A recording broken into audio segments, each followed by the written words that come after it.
Okay, welcome to Chapter 19, Empires in Collision. Europe, the Middle East, and East Asia, 1800 to 1914.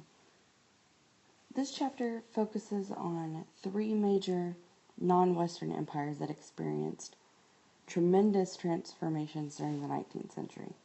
The shockwaves of European imperialism influenced all three, even though the Ottoman Empire, China, and Japan were never directly ruled by European imperialists. And historical thinking skills like causation, comparison, and especially continuity and change are at play when analyzing the content of Chapter 19.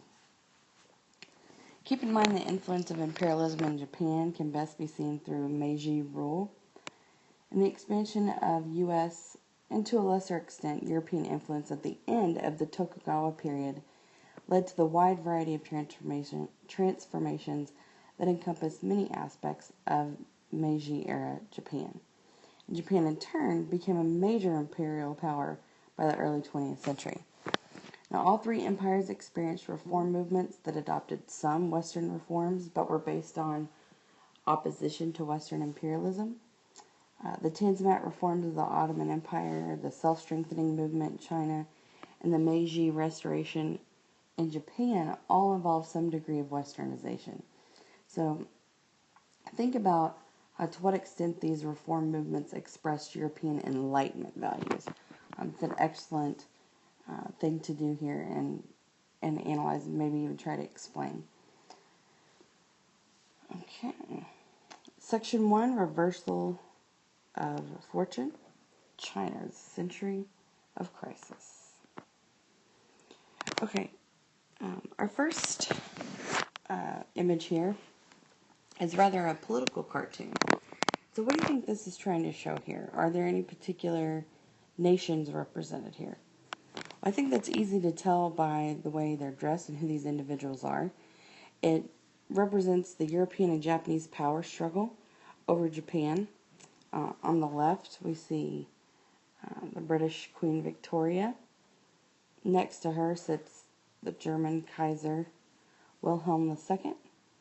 And to his left sits Tsar Nicholas II of Russia, with the Meiji Emperor of Japan sitting next to him. And a female figure stands behind Nicholas II, representing France. Behind the entire group stands a man in Chinese dress and hair, raising his hands in protest. Now, which nations are depicted in the most demeaning way? Are there any that are shown favorably, and why? Well, of the Europeans, Queen Victoria and the German Kaiser are drawn in the least flattering way. They're growling at each other. She's, not very attractive. And the Japanese emperor looks almost dark and brooding, and at a crossroads trying to figure things out, while the Russian Tsar looks handsome and calm and collected, and the woman representing France is depicted as very beautiful and kind of has a backseat to what's going on. And the artist was French and decided not to implicate his own country in this power grab, but instead idolized his nation in this feminine beauty, even though France did participate in the scramble for territory in China. The French alliance with Russia might have prompted him to draw the Tsar more generously. And probably least flattering is the depiction of the Chinese with his hands that resemble claws and facial features that appear almost demonic. What role does the Chinese figure in the background play? Well, despite the demeaning characterization of the Chinese done by the artist here, he stressed their unfair exclusion from the imperial rivalry over China, indicated that he does not have a seat at the table. Now, while these nations decide the fate of China themselves, people are seemingly helpless and unable to do anything about it. Okay. Empires in collision. Alright, now the Opium War, 1939-1942 in China continues to resonate emotionally with many Chinese. Britain's violent intrusion and sale of addictive opium to China's people began here, and it's still described as a century of humiliation for the Chinese. Now, most peoples of Asia, the Middle East, Africa, and Latin America had to deal with European imperialism in some way.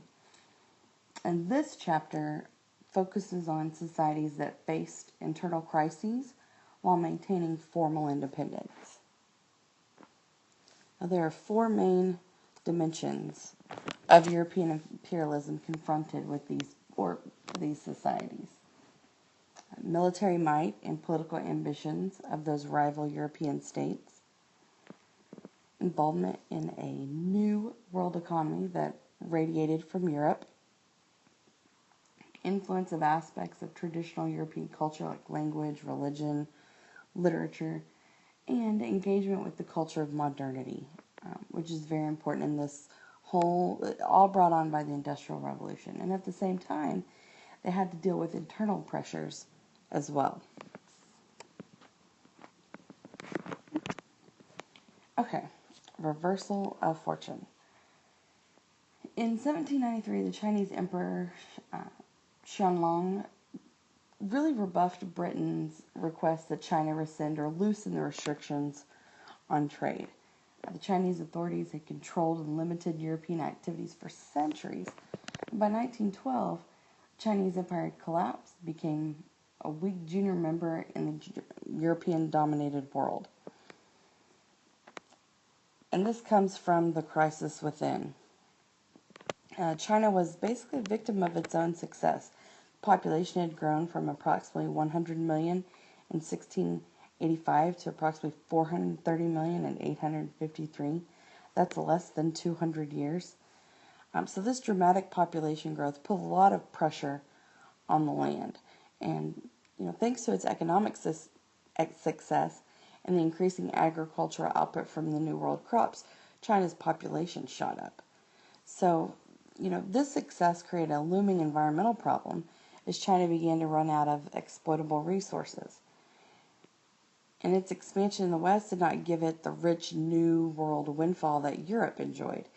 And so poverty, unemployment, and other social ills began to grow.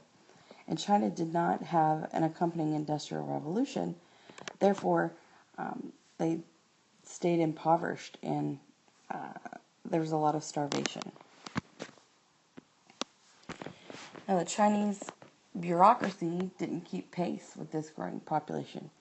And part of that was because of the lack of an industrial revolution. The central state gradually lost control of the provincial officials and the gentry, and corruption and harsh treatment of peasants was a severe endemic among those officials. And bandit gangs and peasant rebellions became rather common. Imperial China used to be efficient, bureaucratic system, but it didn't grow to meet the demands of this larger population. So it weakened as those provincial leaders began to exercise more power and authority, and that all came at the expense of the central state. And soon it failed to properly collect taxes and keep up public works such as river controls and granaries. And the Qing dynasty was Manchu and not ethnically Chinese, and that didn't help matters with many of the Chinese patriots. And so we see a culmination of China's internal crisis, and this was expressed through the Taiping Rebellion, or the Taiping Uprising. It affected a good portion of China from 1850 to 1864, and the leader, Hong Xiuquan, proclaimed himself the younger brother of Jesus, and he was sent to establish a heavenly kingdom of great peace on earth. And so he called for radical equality amongst the Chinese and even planned to industrialize China. And a number of rebellions erupted in the 19th century, but the largest by far was the Taiping Revolt. Hong Xiuquan rejected almost all traditional Chinese belief systems, and that he claimed he was the younger brother of Jesus. But this radical movement attacked traditional systems of property ownership and patriarchy, and the central state failed to crush the revolt, and the provincial gentry had to step in and put it down, really reaffirming the weakness of the Qing dynasty. And the posture towards women also became revolutionary. Women fought in their own regiments, soon they ordered the feet of many women to be unbound, and land programs promised men and women equal shares. Women could sit and take civil service exams and gain position, usually overseeing other women. Marriage became by mutual attraction, and that was really promoted. But this wasn't necessarily universal. Hong was a little more conservative in his views.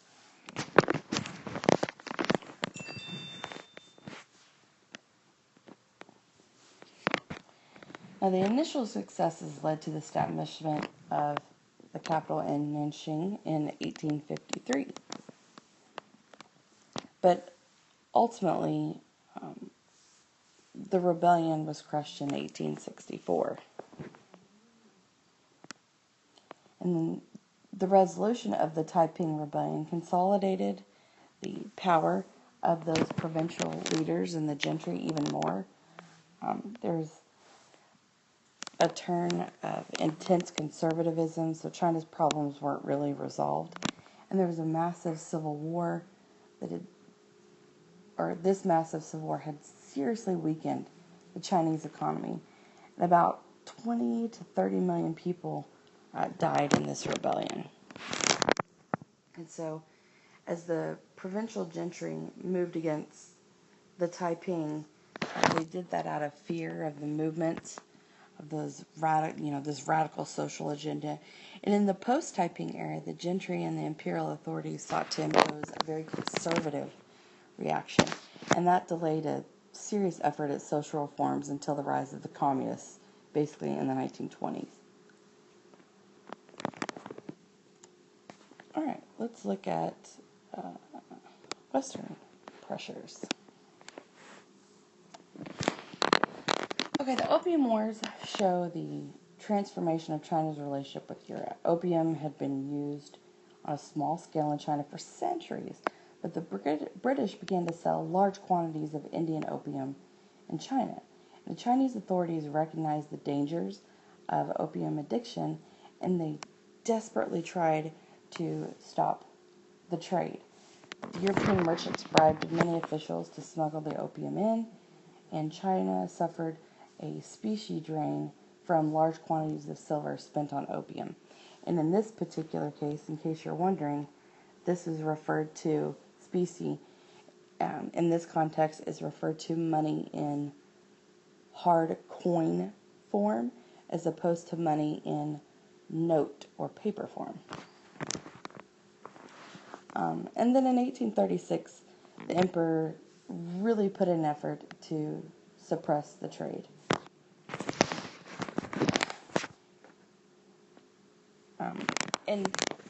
The commissioner Lin Zexu in Western narco-trafficking, this is a dramatic increase in Western, primarily British opium sales, from about 1,150 pound chests in 1773 to approximately 23,000 chests in 1832. So that's a significant increase. And the Chinese government tried to take a firm hand against this illegal trade. It was creating so many addicts and draining China of the silver supply, but the incorruptible commissioner Lin was sent to South China to stop the trade. He seized property of the foreign drug smugglers, and most of whom were wealthy and established trading firms, and it destroyed numerous chests of the drug. On the first, and so the British responded with the First Opium War. It forced the Chinese to accept free trade and proper relations among countries.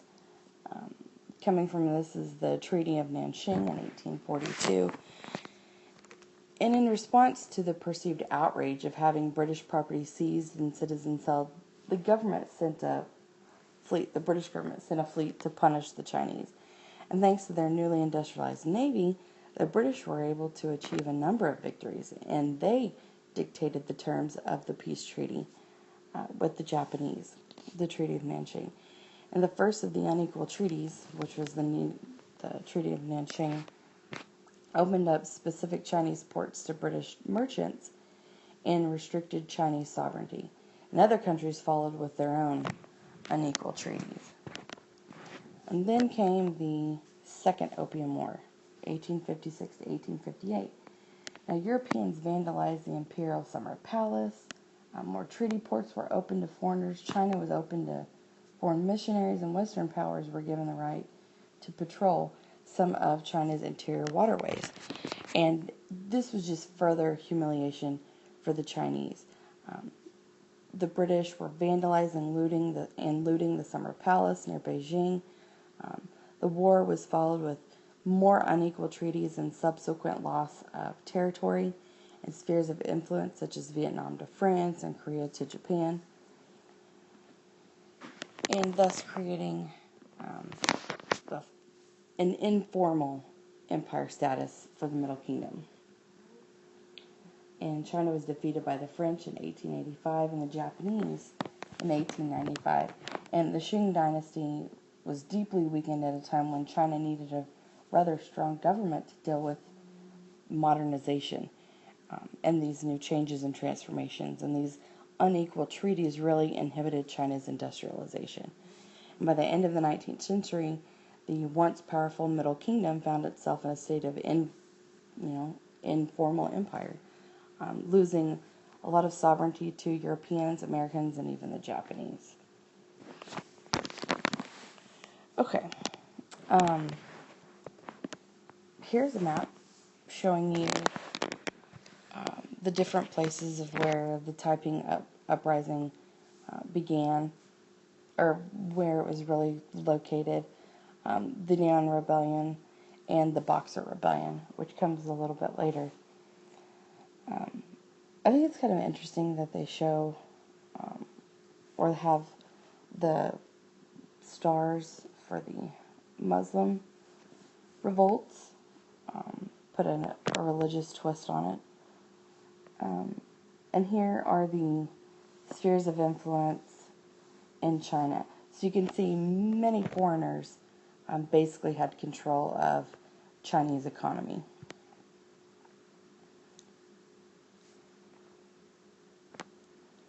Okay, and here is a picture of that gentleman I told you about, Lin Zexu.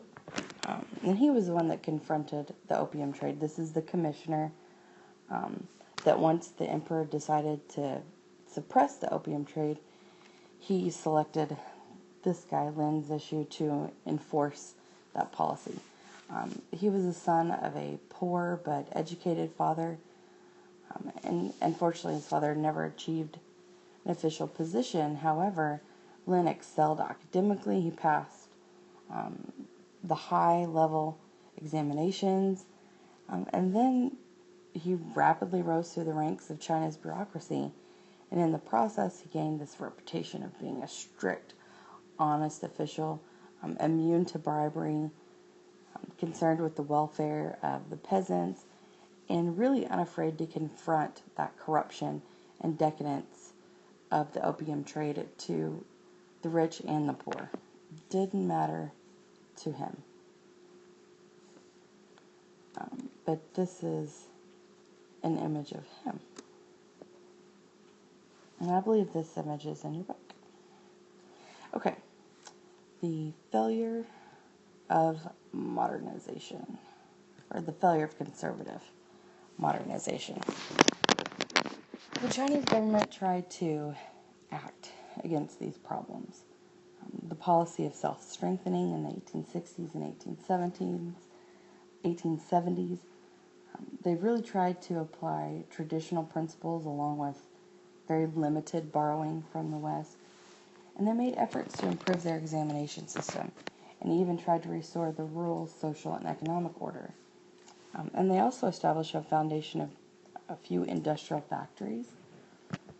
and some modern arsenals and shipyards.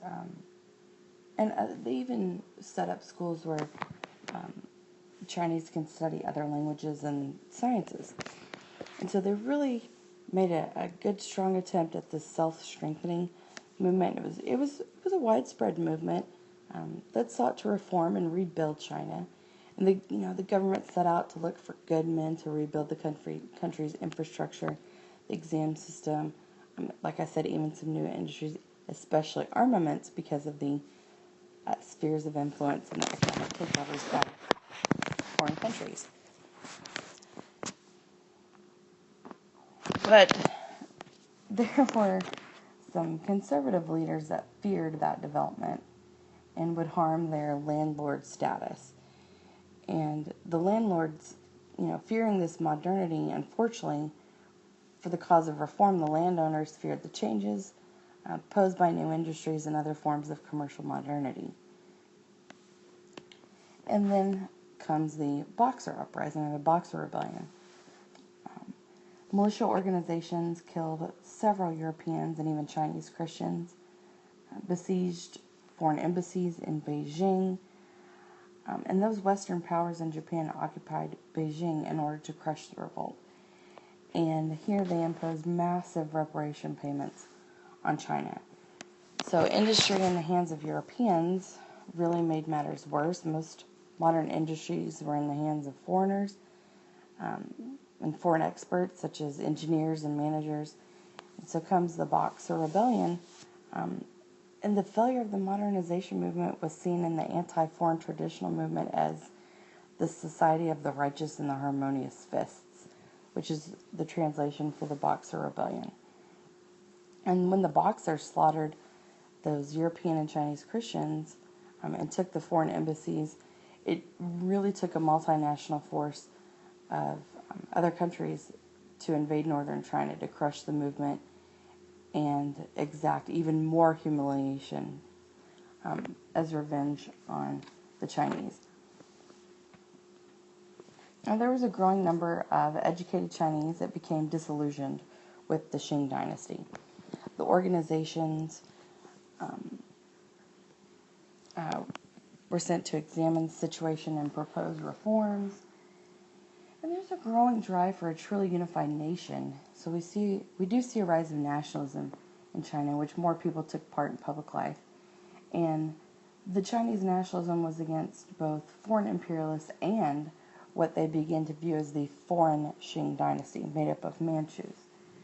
And the government agreed to some reforms in the early 20th century, but it wasn't enough. The imperial order collapsed by 1911. And thus we see a really growth of popular nationalist organizations.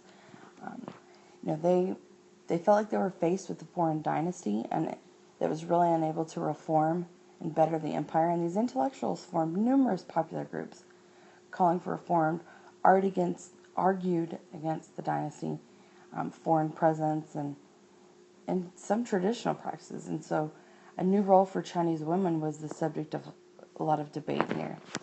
There's 100 Days of Reform in 1898. While the Qing dynasty did not try to renovate the imperialist system, the 1898 program was stopped by conservative government elements, and thus leading to the collapse in 1911.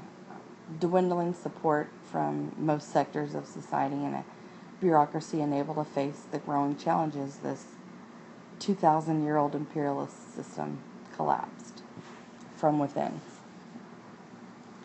And that is the reversal of fortune for China.